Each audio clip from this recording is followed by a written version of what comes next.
Vamos a retomar con las clases de teoría. Vamos a comenzar ya con otro tema. Este tema corresponde ya a geometría analítica y vamos a hablar de las cónicas.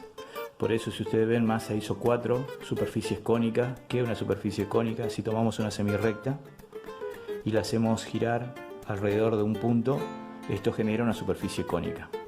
A partir de estos 4 superficies cónicas nacen las 4 cónicas con las que nosotros vamos a trabajar, por eso deriva su nombre, cónicas.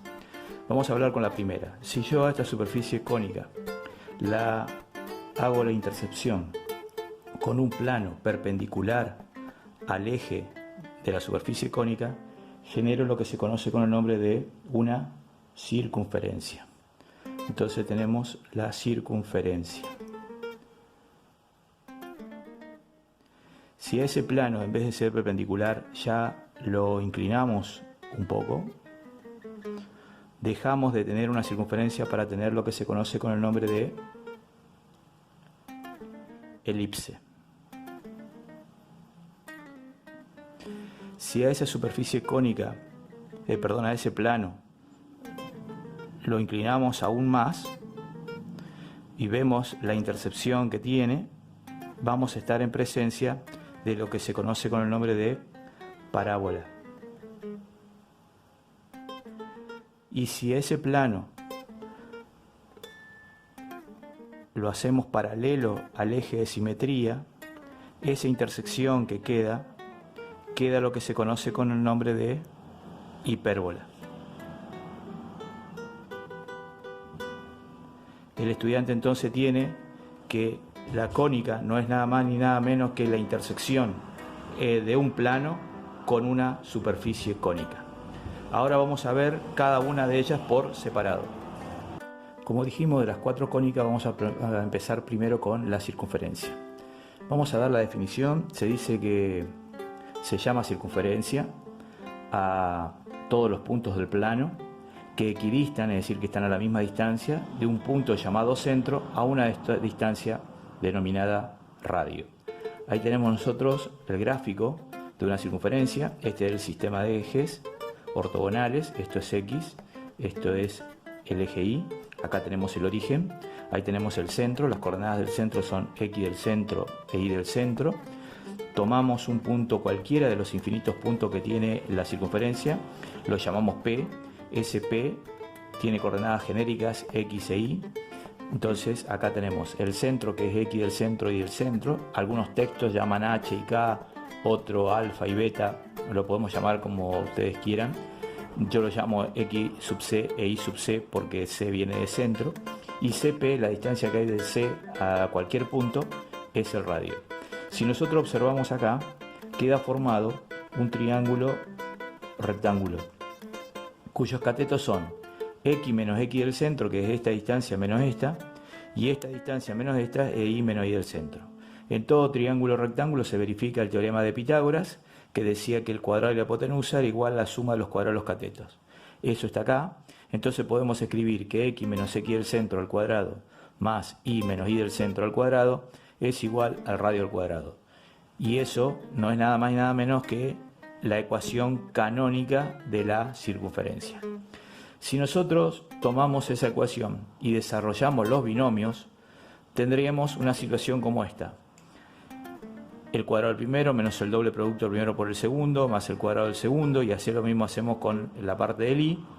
Luego agrupamos, es decir, acomodamos convenientemente x cuadrado y cuadrado menos 2x del centro x menos 2y del centro y x sub centro al cuadrado más y del centro al cuadrado menos el radio al cuadrado, y a esos elementos los llamamos d, e y f, y estamos en presencia de lo que denominamos ecuación general de la circunferencia. Si nosotros tenemos la ecuación general de la circunferencia, no sabemos dónde está el centro ni con qué abertura dibujar con el compás la circunferencia.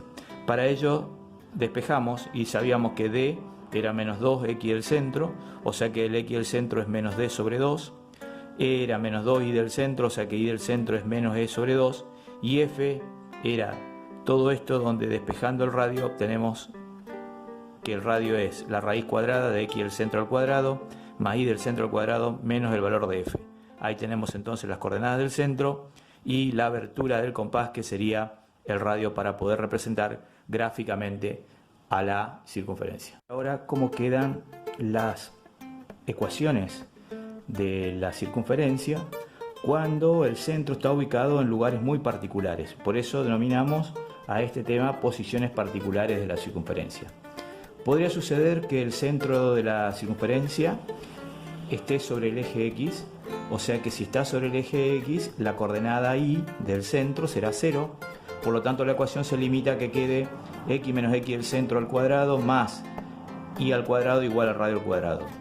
Haciendo el desarrollo, o sea que el término lineal Y no va a aparecer, por lo tanto quedará X al cuadrado más Y cuadrado más DX más F igual a 0. Lo mismo ocurriera si el centro estaría ubicado sobre el eje Y. Si está ubicado sobre el eje Y, el X del centro es igual a 0, por lo tanto la ecuación quedaría X al cuadrado más Y menos Y del centro elevado al cuadrado igual al radio al cuadrado. Y la general tendríamos solamente el término lineal Y, porque el término lineal X no aparecería, ya que su coeficiente D es igual a 0. Y el caso más común es en el caso que tuviéramos que el centro coincida con el origen de coordenadas. En ese caso el Y del centro y el X del centro son iguales a 0, por lo tanto la ecuación canónica queda X al cuadrado más Y cuadrado igual al radio al cuadrado, o que la general quedaría X al cuadrado más Y cuadrado más el valor de F igual a 0. Ahí tenemos entonces las tres posiciones con las que nosotros nos podemos encontrar y donde varía sustancialmente la ecuación canónica y general de la circunferencia. Siguiendo con los temas de circunferencia, vamos ahora a un tema muy importante, que es hallar la intersección entre una circunferencia y una recta.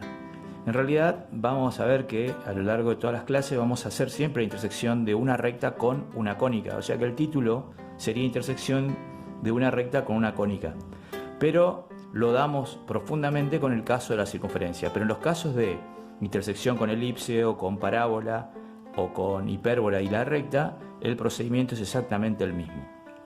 La idea es encontrar la intersección entre una circunferencia, cuya ecuación es dato, y la recta, que su ecuación también es dato.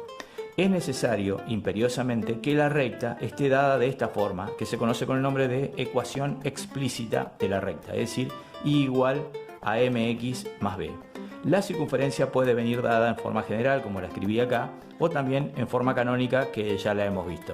En realidad es más cómodo tenerla siempre desde el punto de vista general, pero de cualquier manera, si está en la forma canónica, el problema se resuelve exactamente igual.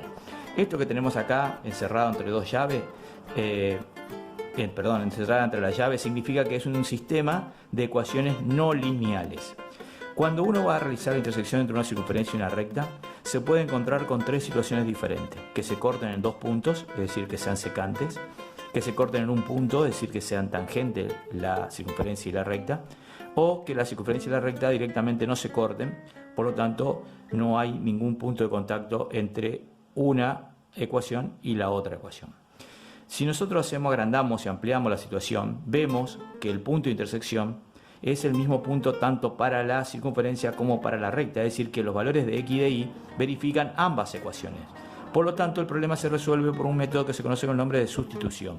El problema consiste en reemplazar la ecuación de la recta en cada Y de la cónica, es decir, que en este caso la circunferencia.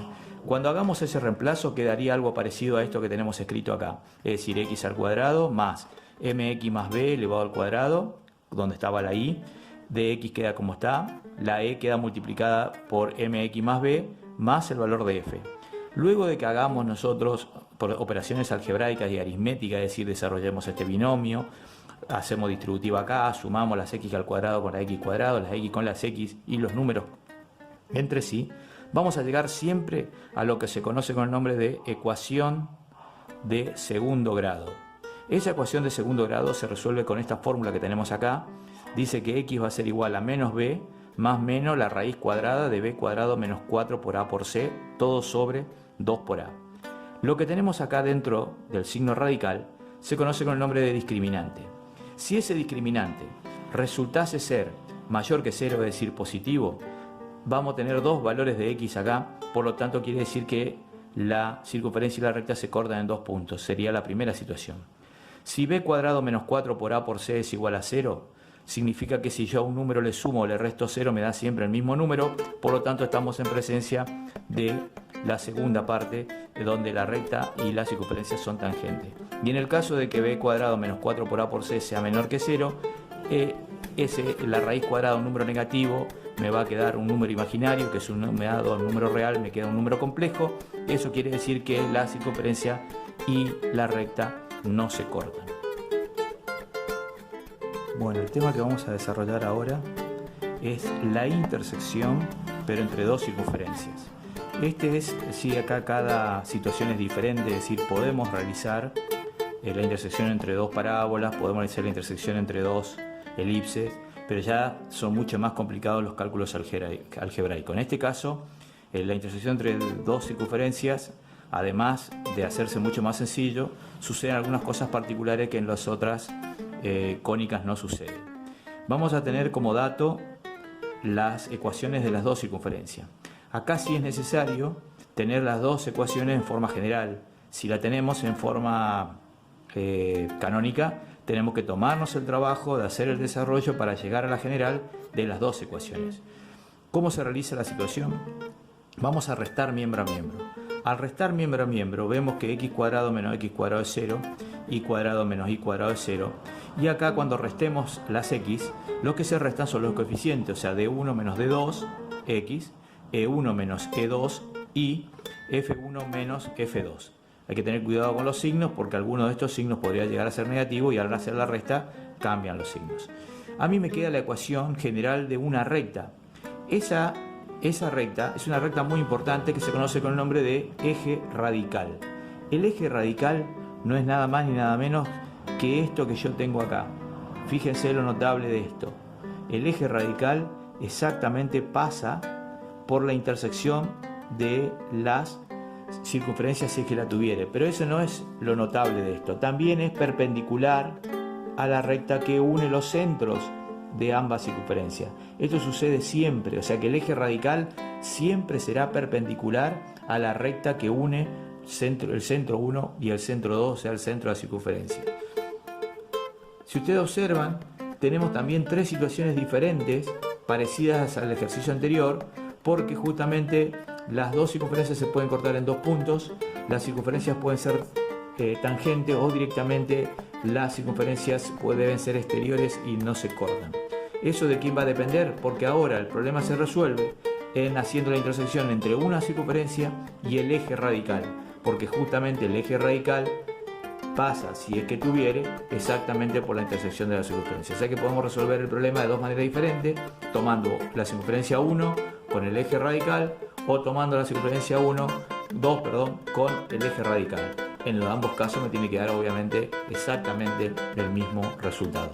Y el procedimiento se resuelve como el caso anterior, es decir, se reduce a realizar la intersección entre una circunferencia y una recta que vimos en la clase anterior.